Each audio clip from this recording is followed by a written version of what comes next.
5 applications were received by Election Commission. Election commission direction అంటే ముందు screening కమిటీలో పెట్టి సిఎస్ గారు దీనికి చైర్పర్సన్ ఉంటారు. स्क्रीनिंग कमेटी పెట్టి recommendation through CEO election commission. चुनाव आयोग यानी कि ईसीआई ने आंध्र प्रदेश में मुख्यमंत्री वाईएस जगन मोहन रेड्डी के नेतृत्व वाली सरकार को विभिन्न कल्याणकारी योजनाओं के लाभार्थियों को 14,000 करोड़ रुपए का वितरण रोकने का निर्देश दिया. राज्य विधानसभा और लोकसभा चुनाव से 2 दिन पहले यह घटनाक्रम सामने आया. नमस्कार, स्वागत है आपका एयर न्यूज. मुख्य सचिव केएस जवाहर रेड्डी को भेजे संदेश में ईसीआई के सचिव संजय कुमार ने कहा है कि आयोग के संज्ञान में यह आया है कि जगन सरकार 10 और 11 मई को 6 अलग अलग प्रत्यक्ष लाभ अंतरण डीबीटी योजनाओं के लाभार्थियों के खातों में 14,165.66 करोड़ रुपए जमा करने पर विचार कर रही. हालांकि पैसा बहुत पहले जारी किया गया था. कुमार ने बताया कि मुख्यमंत्री ने 23 जनवरी को एक बटन क्लिक करके वाईएसआर आसारा योजना के तहत 6,394 करोड़ रुपए जारी किए थे. 28 फरवरी को वाईएसआर कल्याण मस्तु और शादी तोहफा के तहत 78.53 करोड़ रुपए, 1 मार्च को जगन्ना विद्याधि वेना के तहत 708.68 करोड़ रुपए, 6 मार्च को किसानों की इनपुट सब्सिडी के लिए 1294.59 करोड़ रुपए, 7 मार्च को वाईएसआर चौथा योजना के तहत 5,060.49 करोड़ रुपए और 14 मार्च को वाईएसआर ईबीसी नेथनम के तहत 629 करोड़ रुपए जमा किए गए. अधिकारी ने कहा, उपलब्ध कराई गई तारीखों से यह स्पष्ट है कि 6 योजनाओं के तहत फंड ट्रांसफर की ये घोषणाएं आम सभा में बटन दबाने में बहुत पहले ही की गई थी. 16 मार्च 2024 को आदर्श आचार संहिता यानी कि एमसीसी लागू होने से पहले आदर्श रूप से एक डीबीटी योजना के तहत धनराशि लाभार्थियों को 24 से 48 घंटों के भीतर हस्तांतरित हो जाती है.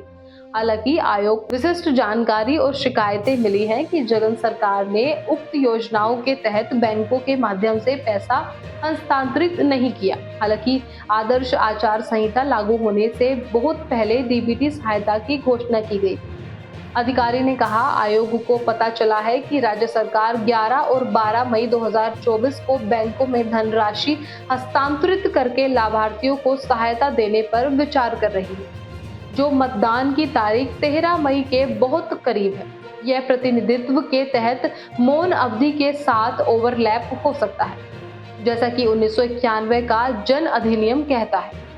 आपको बता दें कि आदर्श आचार संहिता के अनुसार सत्ताधारी दल चाहे केंद्र में हो या संबंधित राज्य या राज्यों में अपने चुनाव अभियान के उद्देश्यों के लिए अपनी आधिकारिक स्थिति का उपयोग नहीं करेगा.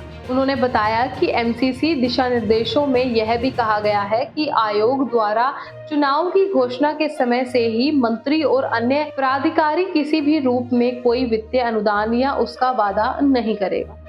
कुमार ने कहा, आयोग ने महसूस किया है कि धन का हस्तांतरण जो वास्तव में एमसीसी के लागू होने से बहुत पहले किया जाना चाहिए था, जैसा कि सरकार द्वारा सार्वजनिक रूप से घोषित किया गया था, अब मतदान दिवस के बहुत करीब एमसीसी के प्रावधानों का उल्लंघन है. उन्होंने कहा है कि इस स्तर पर धन का वितरण खेल के मैदान को प्रभावित करने की क्षमता रखता है और इससे सत्ताधारी दल को लाभ होगा.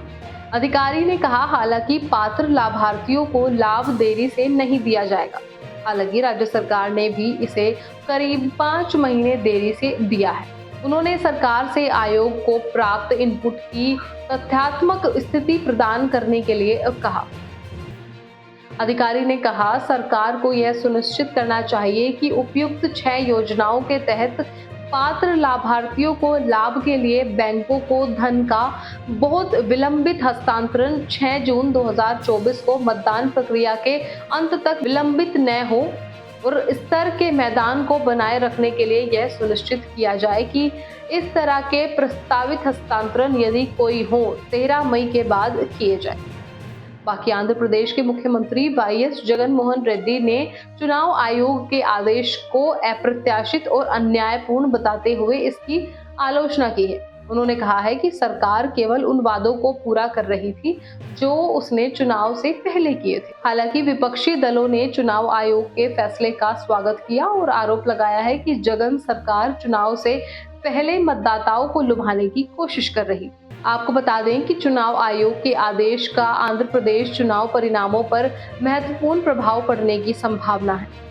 कल्याणकारी योजनाओं के लाभार्थियों को धन का वितरण सत्तारूढ़ वाईएसआर कांग्रेस पार्टी के लिए एक बड़ा लाभ हो सकता था। आदेश का सरकार की वित्तीय स्थिति पर भी प्रभाव पड़ेगा। सरकार को अब पात्र लाभार्थियों को धन का वितरण करने के लिए वैकल्पिक तरीके खोजने होंगे। बाकी यह पहली बार नहीं है कि चुनाव आयोग ने एमसीसी उल्लंघन के लिए किसी राज्य सरकार पर कार्रवाई की है। पहले चुनावों में भी आयोग ने वित्तीय सहायता के वितरण और चुनावी घोषणाओं पर रोक लगाई थी। उदाहरण के लिए 2019 के लोकसभा चुनाव के दौरान आयोग ने ओडिशा सरकार को किसानों के लिए ऋण माफी की घोषणा करने से रोक दिया था। आयोग ने फैसला सुनाया है कि यह घोषणा एमसीसी का उल्लंघन थी। तो इस तरह चुनाव आयोग के आदेश ने आंध्र प्रदेश चुनाव में एक नया मोड़ ला दिया है। यह आदेश दोनों पक्षों के लिए फायदेमंद और हानिकारक दोनों हो सकता है। आदेश का चुनाव परिणामों पर महत्वपूर्ण प्रभाव पड़ने की संभावना है। फिलहाल इस रिपोर्ट में बस इतना ही। इस मुद्दे से जुड़े कोई भी सवाल या अपने विचार आप हमें हमारे कमेंट में लिख सकते हैं। और इसी तरह की देश और दुनिया की तमाम खबरों के लिए चैनल को सब्सक्राइब करके बेल आइकन को दबाना ना भूलें, ताकि आने वाले समय में आपको हमारी महत्वपूर्ण वीडियो की नोटिफिकेशन समय से प्राप्त हो सके।